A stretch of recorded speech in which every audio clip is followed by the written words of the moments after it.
दोस्तों नमस्कार।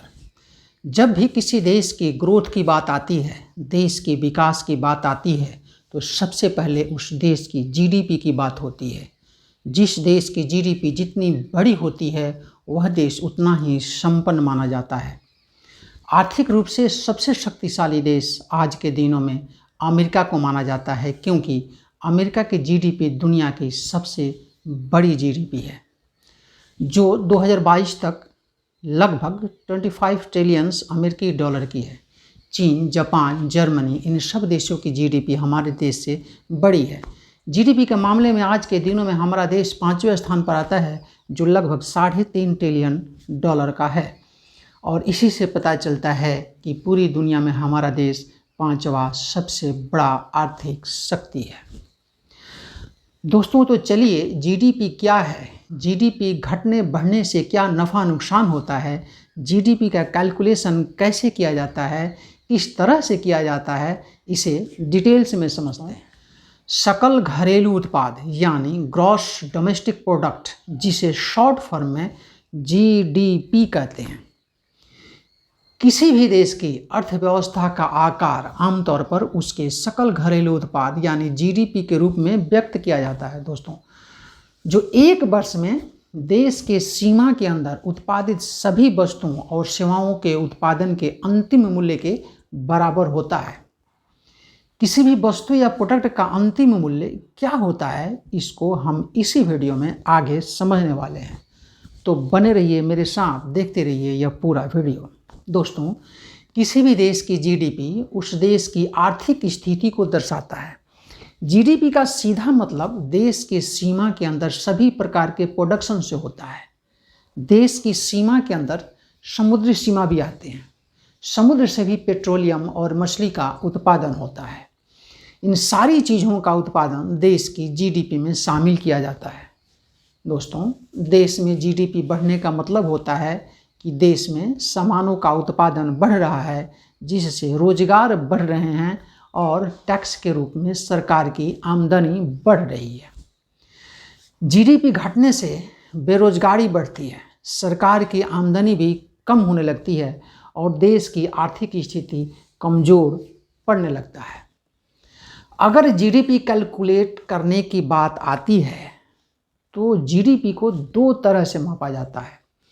पहला तरीका यह है कि देश के सीमा के अंदर उत्पादित सभी सामानों का फाइनल प्राइस यानी अंतिम मूल्य के आधार मानकर मापा जाता है, और दूसरा है देश में आम पब्लिक, कंपनी और सरकार द्वारा क्या खरीदा गया और नेट एक्सपोर्ट कितना हुआ, इसके आधार मानकर जीडीपी को मापा जाता है। दोस्तों, दोनों ही सूरत में रिजल्ट एक ही जैसा होता है। यदि प्रोडक्शन के दृष्टिकोण से देखा जाए तो देश के अंदर लाखों की संख्या में वस्तुएं बनाई और बेची जाती हैं, जैसे स्मार्टफोन, कार, कंप्यूटर, स्टील, यहाँ तक कि फल और सब्जी का भी उत्पादन होता है। आटा, चावल जैसे खाने पीने की वस्तुओं का भी उत्पादन होता है। इसके अलावा इंटरनेट जैसे सेवाएं भी बेची जाती हैं। दोस्तों, समुद्री सीमा के अंदर पेट्रोलियम पदार्थ और मछली का भी उत्पादन होता है। चालू वर्ष में यानी रनिंग ईयर्स में उत्पादित सभी वस्तुओं और सेवाओं का अंतिम मूल्य जोड़कर जीडीपी की गणना की जाती है। दोस्तों, ये इतना आसान भी नहीं होता, इसमें एक बड़ी प्रॉब्लम खड़ी होती है, वह है डबल काउंटिंग की। दोस्तों, मैं पहले ही बता चुका हूँ कि जीडीपी में हर वस्तु की अंतिम मूल्य को जोड़ा जाता है। अब यह अंतिम मूल्य क्या है, चलिए इसे थोड़ा डिटेल्स में समझते हैं। जैसे एक कार को बनाने में बहुत सारे कल पुर्जे का उपयोग होता है, जैसे टायर का उपयोग कार बनाने में महत्वपूर्ण है। इसके अलावा लाइट लगती है, सीट का उपयोग होता है, गियर बॉक्स लगता है, लोहा लगता है। इसके साथ साथ बहुत सारी ऑटो पार्ट्स हैं जो एक गाड़ी बनाने में यूज होता है, और इन सारी चीज़ों का भी उत्पादन देश में होता है। लेकिन जीडीपी में सिर्फ और सिर्फ गाड़ी की कीमत ही जोड़ा जाएगा, क्योंकि गाड़ी की कीमत तय करते वक्त उसमें उपयोग किए गए सभी कल पुर्जों की कीमत को भी जोड़ा जाता है। इसीलिए गाड़ी की ही कीमत प्रोडक्शन की अंतिम मूल्य होता है और उसे ही जीडीपी में जोड़ा जाता है। दोस्तों, गाड़ी में लगे कल पुर्जों की कीमत जीडीपी में नहीं जोड़ा जाएगा। जैसे स्मार्टफोन में लगे सभी पार्ट्स को छोड़कर सिर्फ और सिर्फ स्मार्टफोन की कीमत जीडीपी में जोड़ा जाता है। एक लैपटॉप बनाने में जितने भी कंपोनेंट्स लगते हैं उन सारी चीज़ों को छोड़कर जीडीपी में सिर्फ और सिर्फ लैपटॉप की कीमत ही जोड़ा जाएगा। इस बात का ख्याल रखा जाता है कि किसी वस्तु की काउंटिंग डबल ना हो। उम्मीद है दोस्तों कि अंतिम मूल्य किसी वस्तु की क्या होती है वो समझ में आ गई होगी। एक दूसरा तरीका है खर्चे को आधार मानकर जीडीपी की गणना की जाती है, जिसमें public consumptions, government expense, investment और नेट एक्सपोर्ट के आधार मानकर जीडीपी को मापा जाता है।